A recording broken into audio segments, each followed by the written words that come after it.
Bom, desculpa aí, interrompeu aí o vídeo, né? Um probleminha aqui, recebi uma chamada aqui e interrompeu o vídeo. Então vamos dando continuidade aqui. E a gente vai estudar agora um pouco do legado cultural da civilização asteca, né?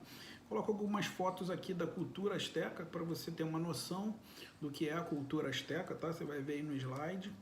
E a gente vai falar um pouquinho de como a sociedade era formada, essas sociedades pré-colombianas, principalmente os maias, os astecas e os incas, né? As sociedades eram basicamente formadas por escravos, como a gente falou aqui, de comerciantes, guerreiros, sacerdotes e nobres. Você vê que há já uma divisão de classes aqui, né? Muito já arraigada, né? Então a gente vê isso até após alguns anos, isso ainda sendo estabelecido, né? Alguns séculos ainda nessa estrutura social. A medicina era um destaque, a medicina ela começa a avançar aqui, né? A gente tem alguns curandeiros, a gente tem algumas pessoas já se especializando em anatomia, não a medicina como a gente tem hoje, mas também é uma medicina começando a ser praticada ali, começando a iniciar um processo de conhecimento do próprio corpo, do organismo, né? Muito superficial, tá? Mas ali o conhecimento de anatomia ele já estava se desenvolvendo. Construíram grandes templos, pirâmides, como eu falei, não eram pirâmides, na verdade são chamadas de mastabas, as pirâmides do México, né? Dos povos incas, maias e os povos pré-colombianos, né? São cheias de escadas, ruas pavimentadas e grandes arcos de pedra. Então você vê isso, esses monumentos, esses sítios arqueológicos, né? Muito presentes na região, ainda sendo muito estudadas, né, como eles construíram, como as pirâmides do Egito, como essas mastabas foram construídas, né, de forma muito rudimentar, sem qualquer tipo de instrumento apropriado para aquilo, ainda são muito estudadas atualmente. Desenvolveram uma escrita muito complicada e um calendário baseado no ano solar de 365 dias, é o que a gente usa hoje, né? E a gente pode dizer que foi desses povos aqui, o nosso calendário que a gente tem hoje, bebeu muito dessas águas, né, do povo inca e dos maias. Eles já possuíam um conhecimento de astronomia que deixaram os cientistas, inclusive modernos, espantados de hoje, né? Como eles conseguiam chegar a essa tecnologia, né, de astronômica, de astrologia, de conseguir prever os anos lunares, né, estabelecer esse período de 365 dias. E eles, além desse conhecimento voltado para a questão temporal, eles também tinham um conhecimento muito grande de ciência, de tecnologia.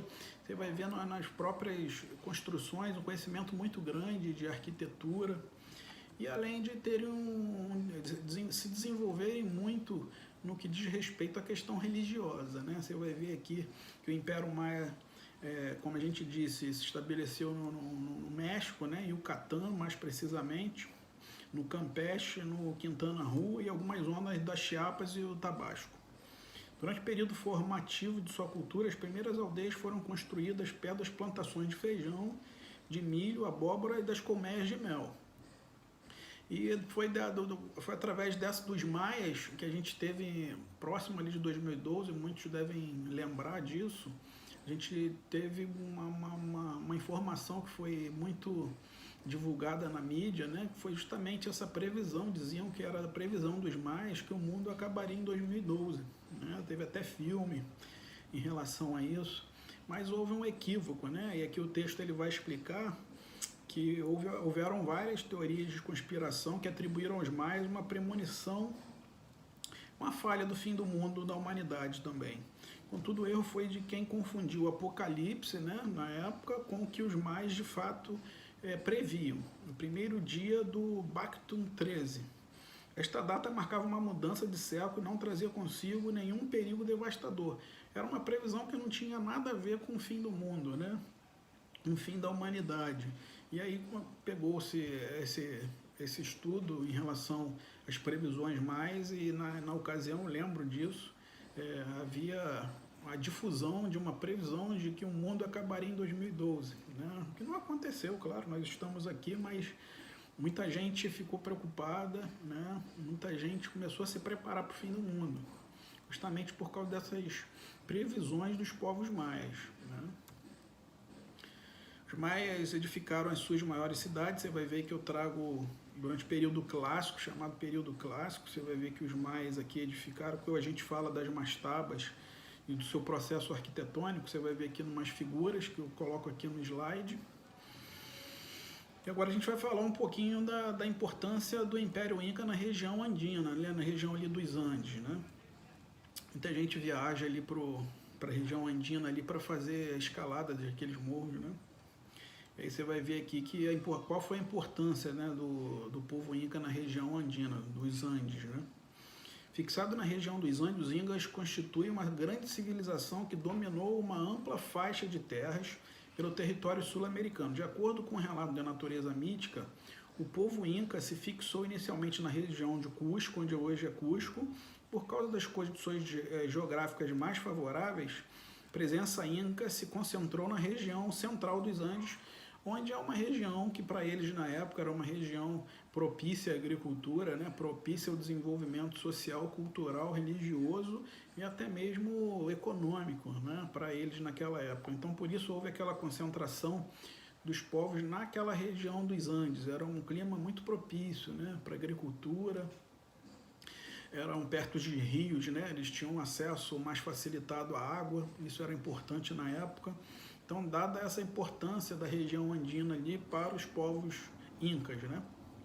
Os camponeses se organizavam através de um intenso grupo familiar, ele está falando aqui do processo de formação social, que ficava conhecido com o nome de Ailu. Cada Ailu tinha um trabalho agrícola, serviço militar, suas demais obras organizadas por um líder mais velho chamado curaca.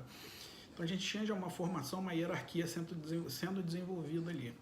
A religiosidade dos Incas era marcada pela adoração de vários elementos da natureza, como o sol, a lua, o raio e a terra. Então aqui eles adoravam vários deuses, né? E os deuses eles tinham o poder sobre a natureza, né? Eles adivinham da natureza, né? A natureza estava intimamente ligada com essa questão espiritual religiosa. Para interagir as cidades se integravam o Império Inca, uma série de estradas de pedra foi construída com o objetivo de facilitar a comunicação e o deslocamento entre as pessoas. Foram sendo criadas comunidades, né, e nesse processo de desenvolvimento social, eles também foram construindo estradas, né, para facilitar o acesso e a comunicação entre essas comunidades. Então você pode perceber que o destaque aí para a agricultura, né, o poder bérreo que eles tinham.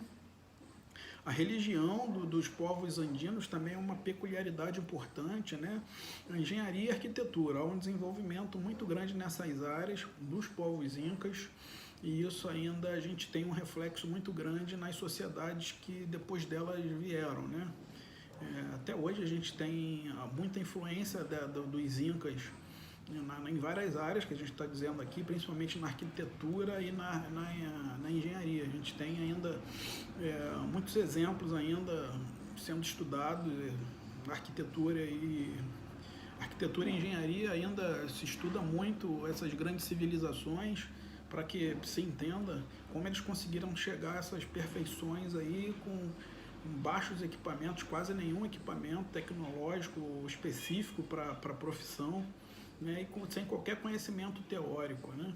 Então, por isso eles são muito estudados. Como chegaram a essa perfeição que a gente vê hoje nesses pontos turísticos aí no México, né, nesses prédios, nessas construções deixadas por essas civilizações pré-colombianas.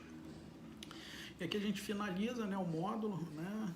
Eu tirei um pouco, vou pedir para vocês fazerem só os exercícios conceituais, os contextualizados, até para diminuir um pouco a carga de exercícios aí. Eu sei que é complicado, né? Vários professores mandando exercícios, mas vamos reduzir um pouco e ver como é que fica isso, né? Mas é importante para que você fixe o conteúdo, né? Faça só os conceituais e os contextualizados do módulo 8 e me mandem por e-mail, ok? Até a próxima, um abraço para todos.